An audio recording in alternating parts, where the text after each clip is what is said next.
Welcome to the deep dive. Today, we're diving into something really interesting about storytelling. Yeah, a specific moment. Often kind of missed, but it can totally change a story's shape. Exactly. It's called the midpoint in screenwriting. Mm-hmm. And once you get what it does, you, start seeing it everywhere in good stories. It's like finding the hidden blueprints. Our source for this is The Power of the Midpoint in Screenwriting. Some really great insights there. Definitely. So our mission today, let's figure out what this thing really does. Why does it sometimes just fall flat? And importantly, what are the two main ways to make it genuinely impactful? Right. This is basically your shortcut to understanding why some stories grab you right in the middle and just, don't let go. So yeah, let's start there. What exactly is a midpoint? Okay, basics first. Well, at its simplest, it's a major plot point. And it happens, like the name suggests, somewhere around the middle of the screenplay. Right in the middle. Makes sense. Its main job, really, is to be like a booster rocket. It injects new energy just when things might start to drag. Okay. So it combats that sort of mid-story lull, that Act 2 desert people talk about. Exactly that. It's designed to reignite interest, give momentum for the whole second half. How does it do that specifically? I mean, beyond just being in the middle. Well, any plot point moves the hero closer to or further from their goal, right? But the midpoint does this in a really pronounced way, a big way. Bigger impact. Yeah.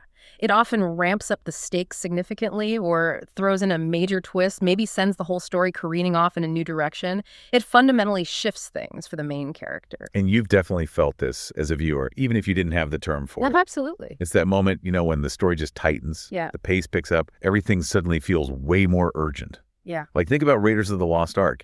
80 finds the Ark, yay. But then, bam, he's stuck in the Well of Souls, left for dead. Huge shift. Or Jaws. Brody's kid almost gets eaten by the shark. Suddenly, it's intensely personal for him. Or The Matrix. Neo meets the Oracle, expecting to hear he's the one. And she tells him he's not.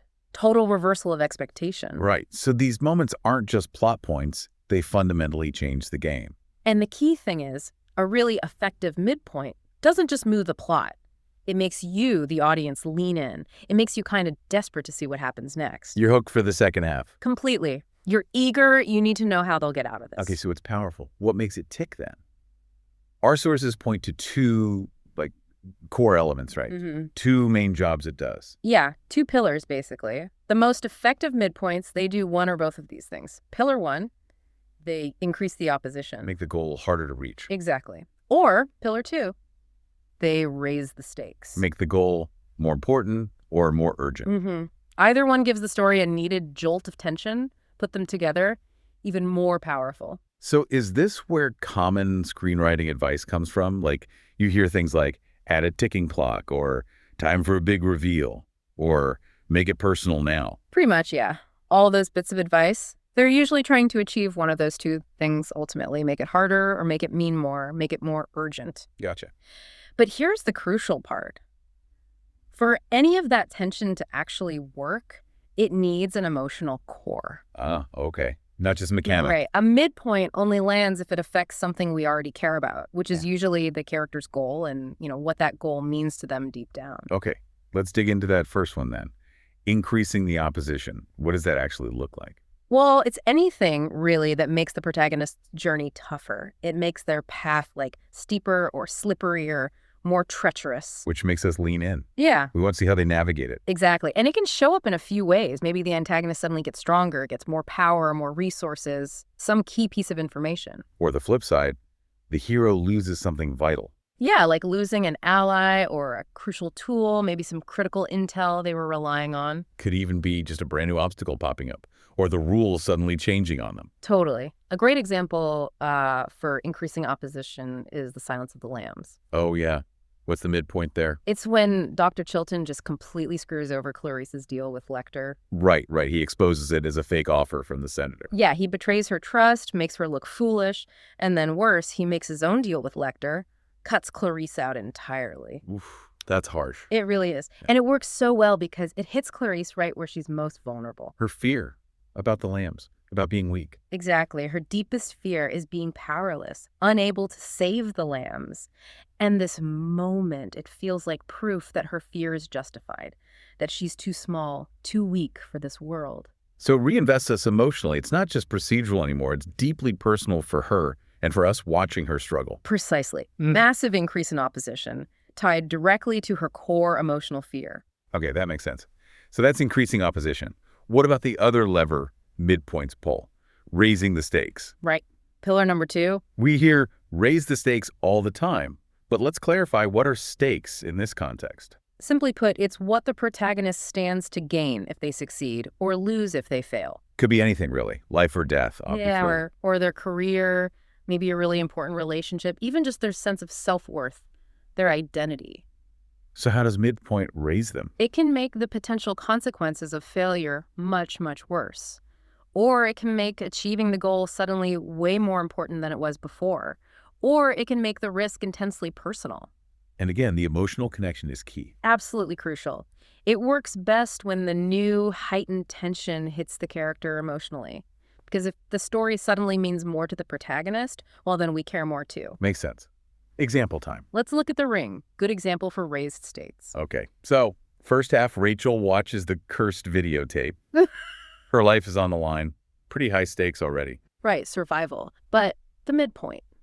It dramatically escalates things through her own sort of carelessness. Oh, right. Her son, Aiden, he watches the tape. Exactly. Suddenly, it's not just her life at stake, it's her young son's life. Wow, yeah. That changes everything. Totally. It's not just about her survival anymore. It's about protecting her child. And this pushes directly on Rachel's biggest insecurity, which we know is her fear of being a bad mother. So the urgency we feel skyrockets because of what this means to her emotionally.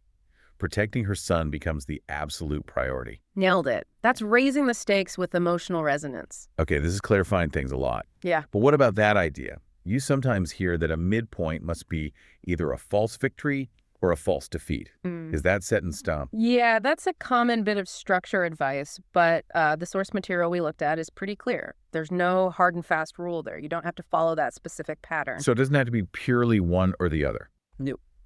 What really matters, the core principle is, does it increase the opposition? Does it raise the stakes? And crucially, does it do that in a way that connects emotionally? And sometimes it might do a bit of both or be kind of mixed. Very often, yeah.